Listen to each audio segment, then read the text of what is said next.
Mabuhay po ang Poong Nazareno. Mga kapatid,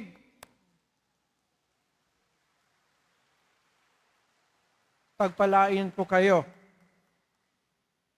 Mga kapatid, ipinagdiriwang natin ngayon ang kapistahan ni San Jose na manggagawa. Isang tahimik, ngunit makapangyarihang halimbawa ng pananampalataya at paggawa. Si Jose o San Jose ay hindi kilala sa maraming salita, kundi sa kanyang gawa.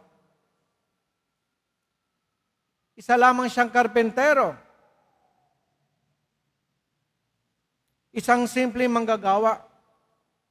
Ngunit sa kanyang pag-araw-araw na pagtatrabaho, nakita natin ang kanyang kabanalan at ipinakita niya sa atin na ang trabaho, gaano man kasimple, ay may dignidad at halaga sa mata ng Diyos.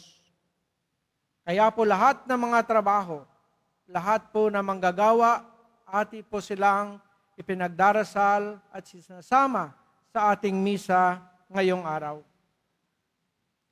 Sa ating panahon, marami ang nagtatrabaho ng mabigat. Mga magulang na nagsisikap para sa kanilang mga pamilya. Mga manggagawang walang katiyakan ng sahod. Halimbawa na lang ang mga manggagawang nakapaligid sa simbahan na ito. Wala po silang katiyakan. Kikita ba sila ngayong araw o hindi? Siguro maliban na lang pag Biyernes, kikita sila ng malaki-laki. Pero sa pang-araw-araw nila na pagtatrabaho, wala pong sigurado kung sila ay makakauwi ng pangkain. Lalo na ngayon, tag-init, lahat sila ay nagtitiis na ipagpatuloy ang kanilang ginagawa sa tindi ng init.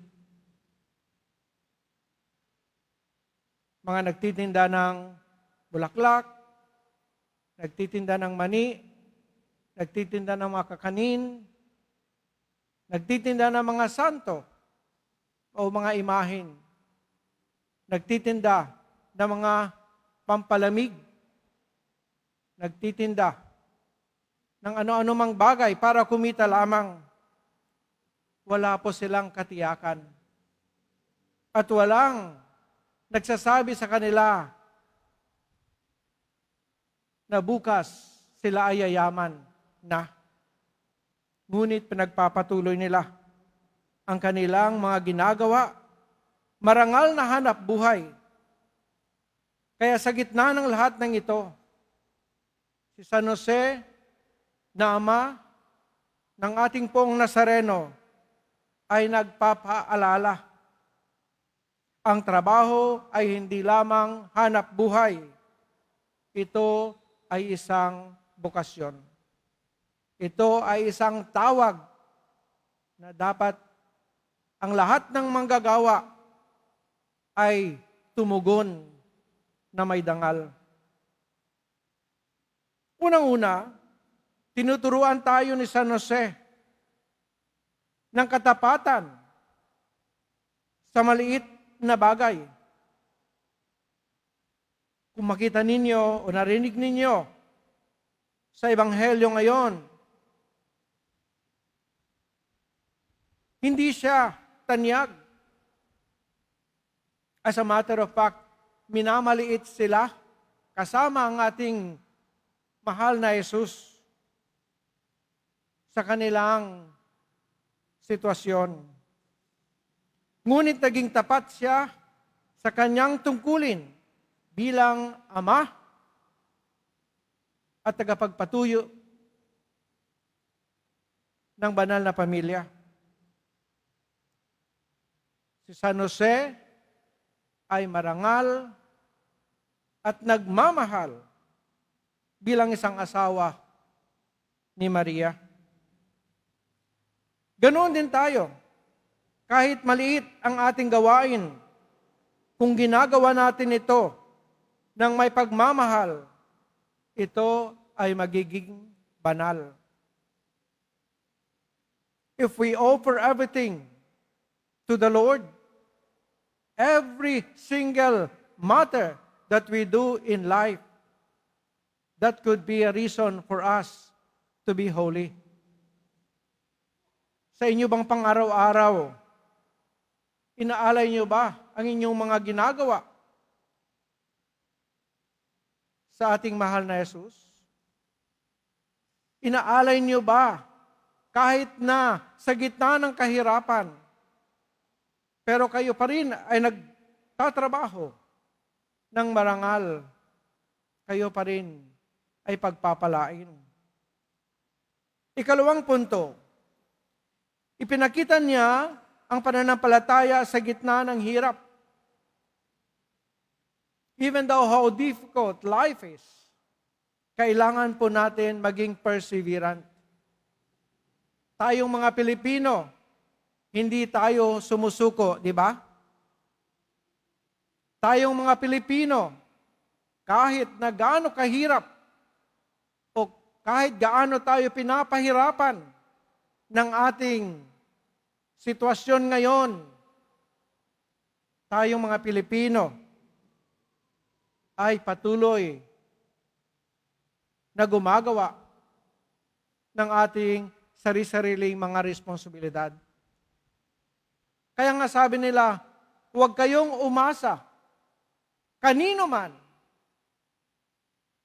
Isama na rin natin ang ating mga namumuno ngayon sa ating bansa. Bagkus gawin natin ang ating responsibilidad kasi kayo lamang, tayo lamang ang makapagbabago ng ating kondisyon.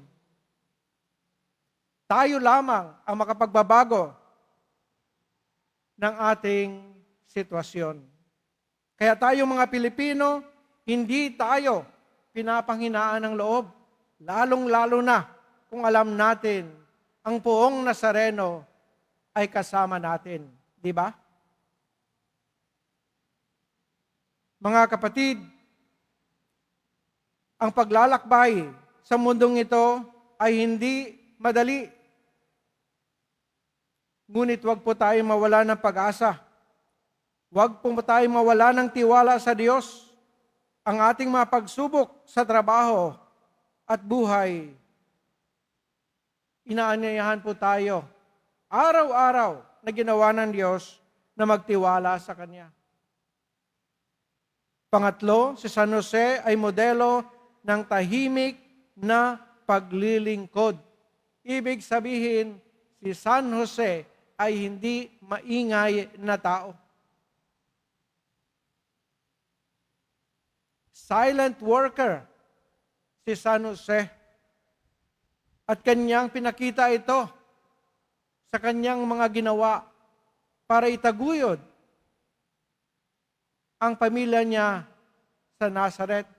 Kaya nga walang records of interventions of any kind of words that we can see sa Biblia.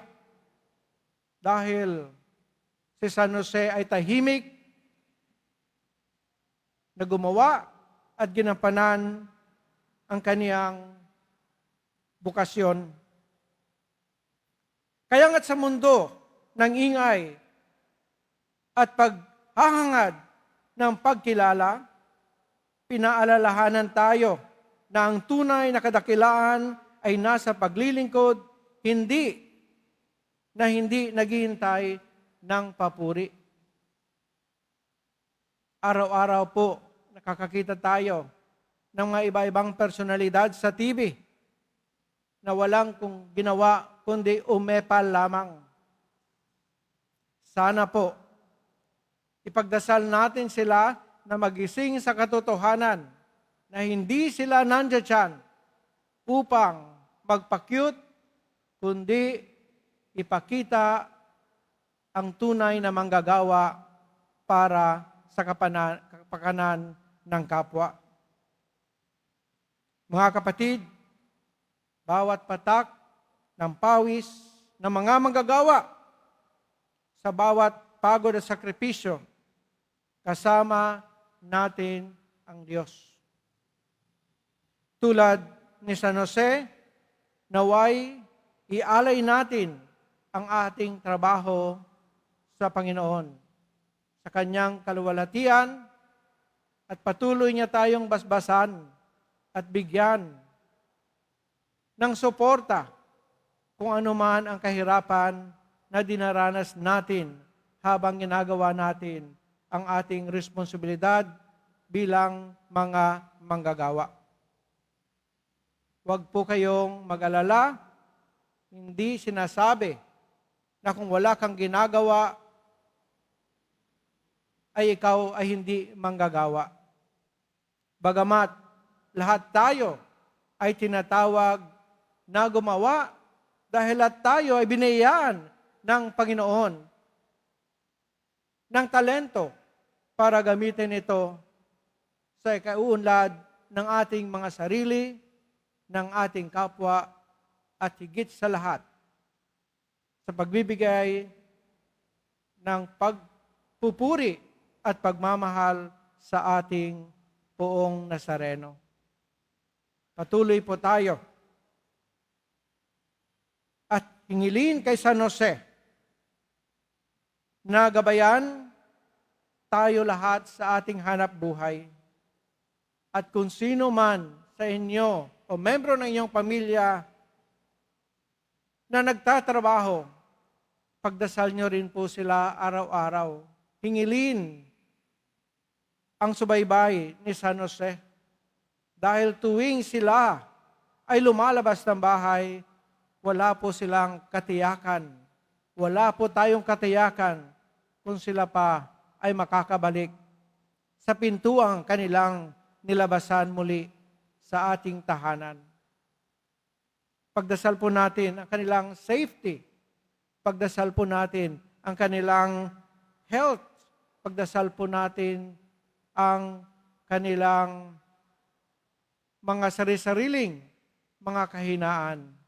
At sana naman, sa lahat ng oras, sila ay gabayan ng ating Panginoon. Turuan, sana sila na maging masipag, matapat, at mapagpakumbaba.